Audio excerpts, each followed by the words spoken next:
موضوعنا اليوم عن شاروخ خان. الموضوع مولع في الهند منذ شهر.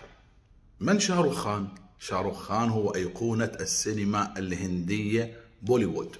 أنا كانت تطلع عندي مواضيع مرة واحدة في اليوتيوب، فسألت فقيل لي أن ابن شاروخ خان تم القبض عليه في الهند في قضية مخدرات، ويذكر المحللون أن هذا الموضوع له علاقة بالمسلمين في الهند. أيوة، طيب شنو علاقة شاروخ خان بالمسلمين؟ هو مسلم.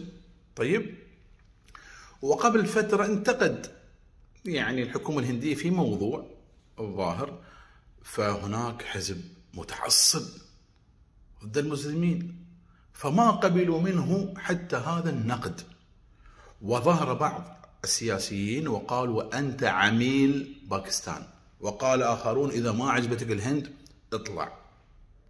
ولذلك يقال أن هذا تلفيق على ابن شاروخ خان، هذا يقال، ولا أستبعد ما دام هناك أحزاب متطرفة وأحزاب عنصرية ضد المسلمين. ما تركوا حتى شاروخ خان، ما قبلوا لأن مسلم، ما قبلوا حتى نقده، والآن يبدأون بمحاصرته وتأديبه. تخيلوا إسلام شاروخ خان شنو؟ حتى هذا المسلم مو مسلم كيوت بعد، لا، أكثر وأكثر، ما قبلوا إسلامه.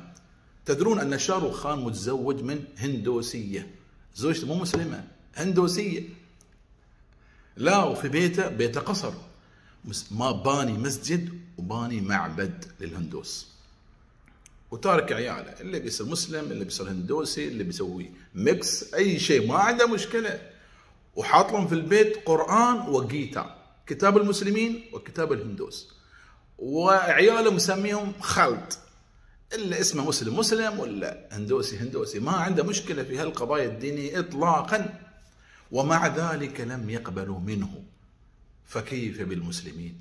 تخيلوا بس أوضاع المسلمين اللي عنده مساجد واللي عنده مراكز واللي عنده مدارس، أحوالهم يا أحبة في الهند يرثى لها.